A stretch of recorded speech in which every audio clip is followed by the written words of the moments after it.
Hi, I'm Charlotte Cornell with the Power of the Patient Project.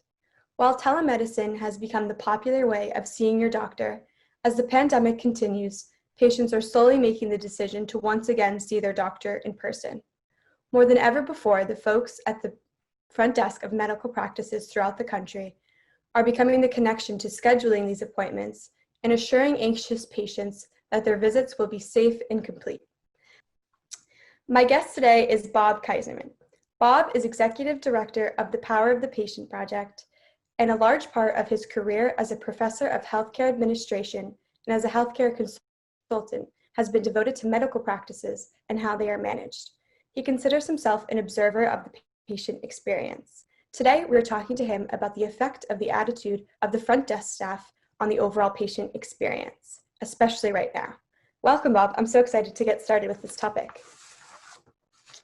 So my first question is, we all have our stories about encounters with the people at the front desk staff, but why are you so fascinated with these folks? The people at the front desk are the face of the practice. And I don't think they realize how important they are. They take their jobs just at face value, but quite honestly, a warm receptionist can make or break a visit. Similarly, a hostile front desk person can break a visit. They are the connection between us, the patient, and the doctor. And if they are not smiling, if they're not happy, if they're not greeting, if they're not warm, it can totally throw off the visit on the wrong foot. Everything can go either uphill from there or downhill from there. So again, they don't really know how important they are, and I have found that it's interesting to delve into why they may be unhappy, why they may take their jobs so superficially. And so that's why I have a fascination with the front desk staff, among other people in the medical office, but especially them. Yeah, people talk about the bedside manner of doctors, but no one really talks about the front desk staff, which is equally as important. If there's so many complaints about these folks, do we as patients have responsibilities to make it better? We do. I think that if I could list 5 things, one would be that we have to be patient. And we have to be patient patients because these people have a hard job. We may not think so, it may not seem so, but they do have a hard job, especially right now during the pandemic. Secondly, we should walk in there with understanding that they have a lot of things that they have to handle, phone calls, people coming in, all the protocols that are happening right now when a person goes to a doctor's office. We have to be aware that these people are under very strict rules and protocols. Quite honestly, I think that we should remember to just stay friendly, smile, and understand that getting angry is going to get us nowhere. Right. Other than having this, understanding and patience, if you were to come up with a list of what the front desk staff wants from patients when they arrive for appointments, what would be on that list? First of all, that we should have our paperwork.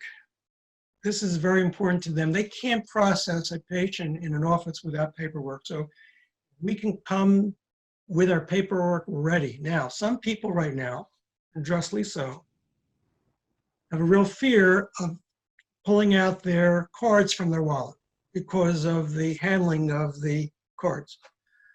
So many doctors have become willing at the front desk to have people copy their cards, their insurance cards, and then you can present a piece of paper to the front desk person. Therefore, you don't have to exchange cards.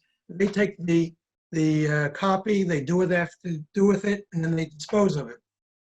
Secondly, to make sure that we comply with all protocols and requests. They have a lot of things that they have to do, especially right now. if you've been to the doctor, people who are watching have been to the doctor, you know that when you walk in, they take your temperature. There's the social distancing. There's a lot of protocols that have to be followed right now, and we have to just be willing to do it.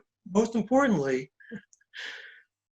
I would hope that no one would be going into a doctor's office without a mask on. And so, quite honestly, I think the law is that they can't let you in the building without a mask. Now, some doctors are using the process by which you stay in your car, and when it's your turn, they call you, and then you walk into the office and you're the only person there. There's no waiting room. There's no group of people in the waiting room. So you may just have to comply with that. Also, any questions that they ask you, you should be answering politely and willingly, and not fight them on why you asking me that. You asked me that before. It's in my record. Just make their job easier so that they can be a little more pleasant back to you. That's the whole goal. We want them to be more pleasant back to us so that the visit is pleasant. Right. And I think at this time, it can be sometimes easy to forget that when you go in person to an appointment, that you're nervous, but so are the people who are, putting their lives at risk to see you. So we have to have that empathy and understanding that we're all kind of in an uncomfortable place in this pandemic, and that we have to be mindful of that. That's correct. Correct. And so if a patient does have a bad experience, what can the patient do about it? Well, certainly I've learned that you don't tell the doctor. Here's a story. I was seen by a new doctor, and it was the first time for me to be in that office. And I had had a bad experience outside in the waiting room. What I had heard in the waiting room was that one of the receptionists, who had a very loud voice, was very loudly welcoming a patient, but she was reading out her social security number, her address, and there's a true violation of confidentiality there. That's one of my biggest pet peeves about a medical office, and one that I keep trying to explain to the doctors in particular. Anyway, when I went into the visit, I met with the doctor. The doctor was wonderful. But the problem was at the end of the visit, I felt compelled to tell the doctor about my experience. So I said to the doctor, as a doctor, I need to address an issue with you. Now that the visit's over, I need to address an issue with you. And the issue is that there's a woman outside of in your front desk who is blatantly violating confidentiality. So the doctor turned to me and said, well, I'm sorry that happened, but that's not my job. I'm just the doctor. I said, well, then can you talk to your administrator and bring her in? And she said, with some reluctance, yes, I'll bring her in. So they brought in the administrator, conveyed my story to her, and she started to defend the front desk person. And I knew then and there that I wasn't going to get anywhere. Yeah. So in answer to your question, it's not the doctor that you want to talk to, it's really the administrator. But the administrator should be open to hear the complaints because that's their job.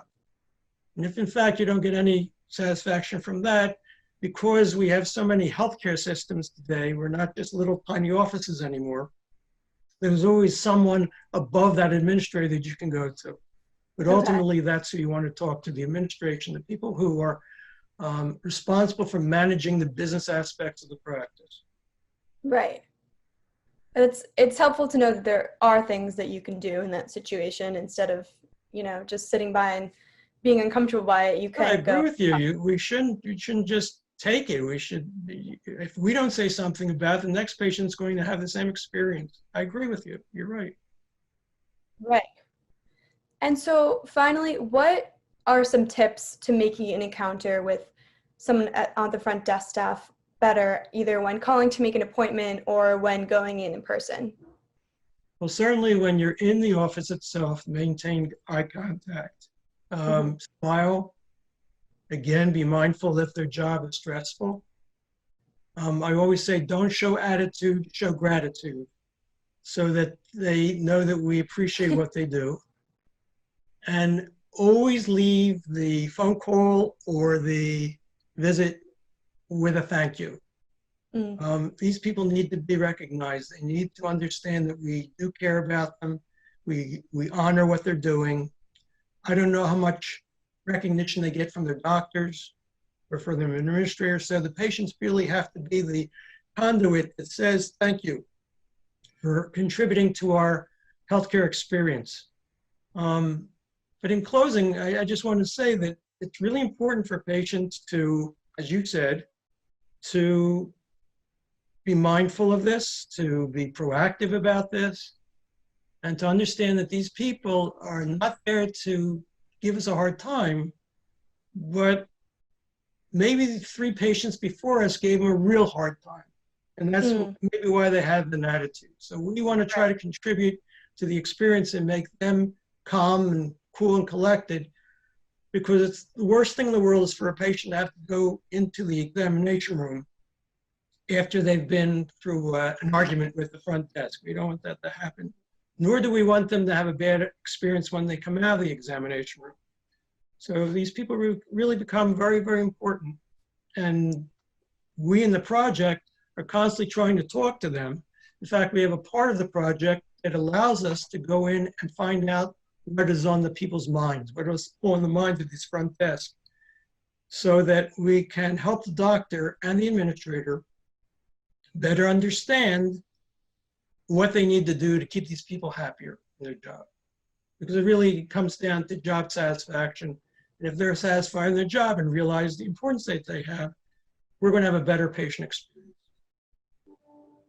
Yeah, it's really interesting because I've never really thought about it before doing this interview, but I definitely from personal experience know that it can make a huge difference in if I'm nervous about something going into the doctor, and how that interaction can just be such a big thing, especially if it's a positive one and they set me at ease, that I'm much more confident and willing to go into, the appointment that I have. And in the opposite way, if it's not so good, then, that just adds to my anxiety. So I definitely think that that's true, but before this, I'd never really thought about it, which is interesting. So I think it's definitely important for people to keep in mind, and the next time that they do go in person, to be mindful of that and pay attention to it.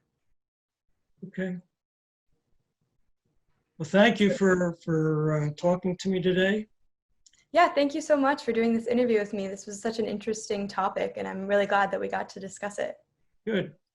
Thank you.